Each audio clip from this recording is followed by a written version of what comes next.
Bapak, Ibu, dan Saudara yang dikasihi Tuhan Yesus Kristus.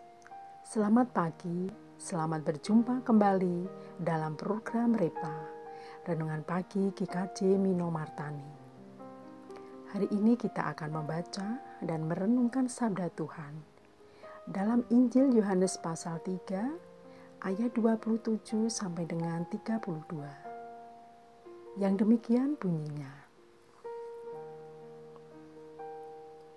Jawab Yohanes, "Tidak ada seorang pun yang dapat mengambil sesuatu bagi dirinya, kalau tidak dikaruniakan kepadanya dari surga.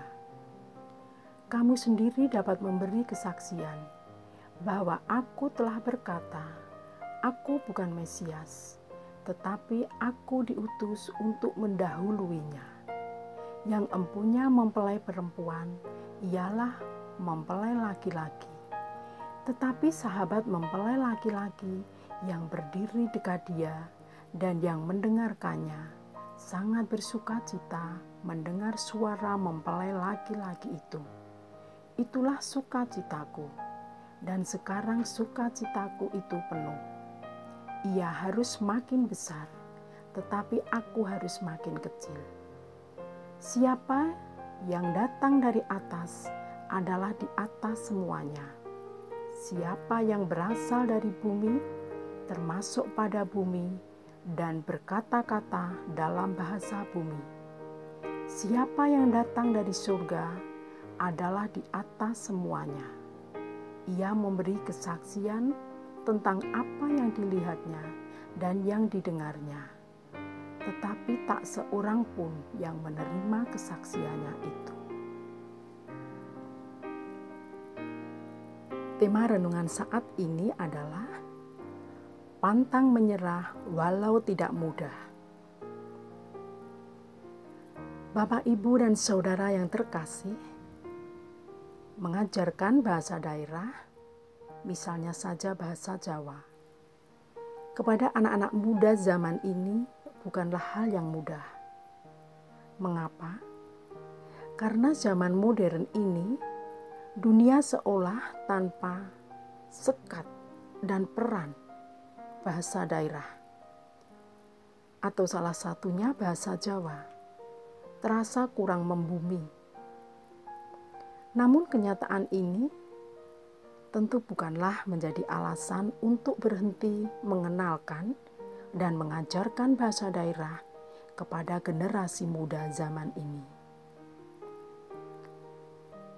Yohanes juga mengalami kesulitan tertentu, yaitu dalam hal mengajarkan hidup kekal kepada umat pada waktu itu.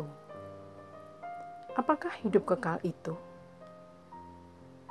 Yohanes memberi penjelasan bahwa siapa yang percaya kepada Anak Manusia, yaitu Yesus Kristus, maka orang akan menerima hidup kekal. Kepercayaan ini menyangkut sikap dan hati. Oleh karena itu, tentu saja hal ini tidak mudah dimengerti dan diterima oleh orang-orang pada waktu itu. Apalagi hal ini merupakan sesuatu yang baru bagi mereka. Bapak, Ibu, dan Saudara yang terkasih, sekalipun tidak dapat dengan cepat dimengerti dan diterima oleh orang-orang yang ada di sekitarnya, Yohanes tidak menyerah. Ia terus berusaha dan berusaha. Ia terus mewartakan dan mewartakan kabar baik tentang hidup kekal oleh karena Yesus Kristus.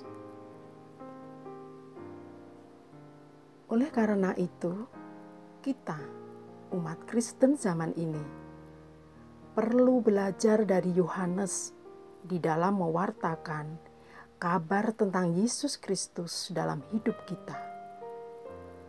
Semangat kita terus menyala-nyala untuk mewartakannya.